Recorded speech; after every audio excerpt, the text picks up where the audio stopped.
नमस्ते। आप सभी का स्वागत है आपके अपने YouTube चैनल लीगल पॉइंट पर। मैं हूं शिखा राजता। आज हम एक बहुत ही महत्वपूर्ण कानूनी मामले पर चर्चा करेंगे जो घरेलू हिंसा से पीड़ित महिलाओं के अधिकारों से जुड़ा है। यह मामला हमें यह समझने में मदद करेगा कि कानून किस तरह महिलाओं को उनके साझा घर में रहने का अधिकार देता है, भले ही उनके पास उस संपत्ति का मालिकाना हक न हो। तो चलिए शुरू करते हैं आज के केस के विवरण के साथ। केस का नाम क्रिमिनल रिवीजन पिटीशन संख्या 286 ONF 2018। न्यायालय केरल उच्च न्यायालय एर्नाकुलम। न्यायाधीश माननीय श्रीमती न्यायमूर्ति M.B. स्नेहलता। निर्णय की तिथि 23 मई 2025। मामले का सारांश। इस मामले में याचिकाकर्ता एक महिला थी जिसके पति की मृत्यु हो चुकी थी। अपने पति की मृत्यु के बाद उसके ससुराल वालों, जिनमें सास, जेठ, जेठानी, ननद और नंदोई शामिल थे, ने कथित तौर पर उसे उसके साझा घर यानी उसके वैवाहिक घर से निकालने की कोशिश की और उसके बच्चों के शांतिपूर्ण निवास में बाधा डाली। महिला ने protection of women from domestic violence act 2005 की धारा 12 के तहत निचली अदालत, न्यायिक मजिस्ट्रेट प्रथम श्रेणी तृतीय, पालक्काड में एक याचिका दायर की थी। निचली अदालत ने महिला की याचिका को इस आधार पर खारिज कर दिया कि वह यह साबित करने में विफल रही कि उसके और ससुराल वालों के बीच कोई घरेलू संबंध था या वह डीवी अधिनियम के तहत एक पीड़ित व्यक्ति है।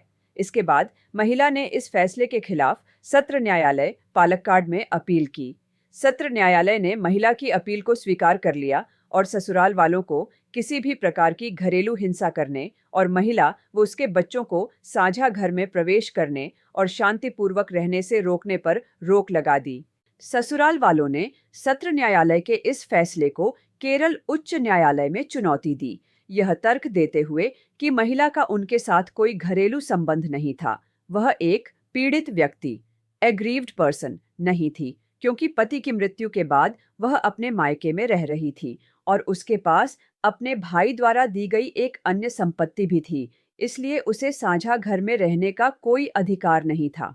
दोस्तों, आगे बढ़ने से पहले अगर आपको हमारी यह जानकारी उपयोगी लग रही है तो कृपया इस वीडियो को लाइक करें और हमारे चैनल लीगल पॉइंट को सब्सक्राइब करना न भूलें।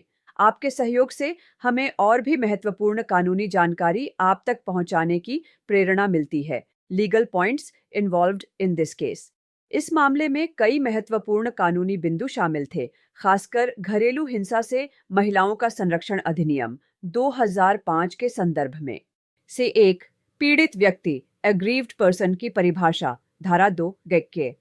न्यायालय ने स्पष्ट किया कि एक महिला जो प्रतिवादी के साथ घरेलू संबंध में है या रह चुकी है और जो प्रतिवादी द्वारा घरेलू हिंसा का शिकार होने का आरोप लगाती है, वह पीड़ित व्यक्ति है। इस मामले में पति की मृत्यु के बाद महिला का अपने मायके में रहना उसे पीड़ित व्यक्ति होने से वंचित नहीं करता। 2 घरेलू संबंध डोमेस्टिक रिलेशनशिप की परिभाषा धारा 2 न्यायालय ने कहा कि दो व्यक्तियों के बीच एक संबंध जो एक साझा घर में रहते हैं या किसी भी समय साथ रहे हैं, जब वे रक्त संबंध, विवाह या विवाह की प्रकृति के संबंध, दत्तक ग्रहण के माध्यम से संबंधित हों या एक संयुक्त परिवार के रूप में एक साथ रहने वाले परिवार के सदस्य हों, घरेलू संबंध कहलाता है। इस मामले में याचिकाकर्ता का अपने ससुराल वालों के साथ घरेलू संबंध था, क्योंकि वह शादी के बाद उनके साथ साझा घर में रहती थी। 3 साझा घर शेयर्ड हाउसहोल्ड की परिभाषा धारा 2 यह एक ऐसा घर है जहां पीड़ित व्यक्ति रहता है या किसी भी स्तर पर घरेलू संबंध में प्रतिवादी के साथ अकेले या साथ में रहा है।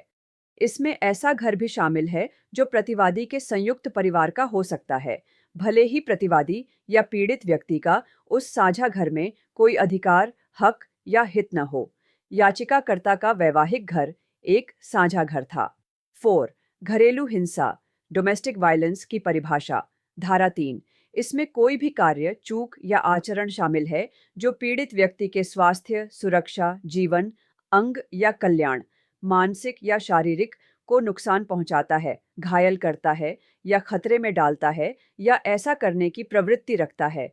ससुराल वालों द्वारा महिला को साझा घर से बेदखल करने का प्रयास और उसके शांतिपूर्ण निवास में बाधा डालना घरेलू हिंसा के अंतर्गत आता है। 5. साझा घर में रहने का अधिकार। धारा 17 अधिनियम की धारा 17 यह प्रावधान करती है कि घरेलू संबंध में रहने वाली प्रत्येक महिला को साझा घर में रहने का अधिकार होगा, चाहे उसका उसमें कोई अधिकार, हक या लाभकारी हित हो या न हो। यह अधिकार महिलाओं को विस्थापन और उनके वैवाहिक घर से बेदखली से बचाने के लिए महत्वपूर्ण है।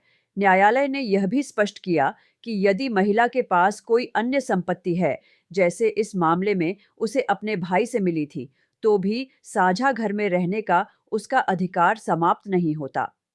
6. अधिनियम की व्याख्या। न्यायालय ने जोर दिया कि डीवी अधिनियम एक लाभकारी और सामाजिक कानून है और इसकी व्याख्या उदारतापूर्वक की जानी चाहिए ताकि संसदीय मंशा को बरकरार रखा जा सके और इसके उद्देश्यों को प्राप्त किया जा सके। 7. राहत मांगते समय साथ रहना अनिवार्य नहीं।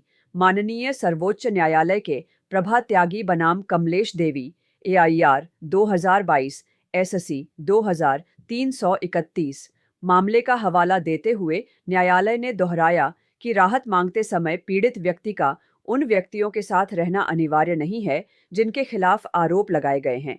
यदि किसी महिला को साझा घर में रहने का अधिकार है तो वह इसे लागू करा सकती है। अगर आपके मन में इस केस या घरेलू हिंसा कानून से संबंधित कोई भी प्रश्न है तो नीचे कमेंट सेक्शन में जरूर लिखें। हम आपके सवालों का जवाब देने की पूरी कोशिश करेंगे। और हाँ, इस वीडियो को अपने दोस्तों और परिवार के साथ शेयर करना न भूलें ताकि वे भी इस महत्वपूर्ण जानकारी से अवगत हो सकें। मामले का परिणाम। केरल उच्च न्यायालय ने ससुराल वालों द्वारा दायर की गई रिवीजन याचिका को खारिज कर दिया।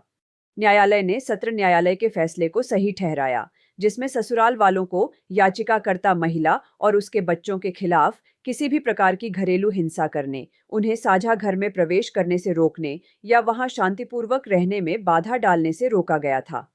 उच्च न्यायालय ने माना कि याचिकाकर्ता एक पीड़ित व्यक्ति है, उसका ससुराल वालों के साथ घरेलू संबंध था और जिस घर में वह अपने पति के साथ रहती थी वह साझा घर है और उसे वहां रहने का पूरा अधिकार है। तो यह था आज का मामला। उम्मीद है आपको यह चर्चा जानकारीपूर्ण लगी होगी। लीगल पॉइंट का उद्देश्य ही आप तक ऐसे महत्वपूर्ण कानूनी मामलों और कानूनों को सरल भाषा में पहुंचाना है। जाने से पहले एक बार फिर अनुरोध करूंगी कि हमारे चैनल को सब्सक्राइब करें, बेल आइकॉन को दबाएं ताकि आपको हमारे आने वाले सभी वीडियो की सूचना मिलती रहे। इस वीडियो को लाइक और शेयर जरूर करें। धन्यवाद। जल्द ही मिलेंगे एक नए कानूनी विषय के साथ। तब तक अपना ख्याल रखें। जय हिंद।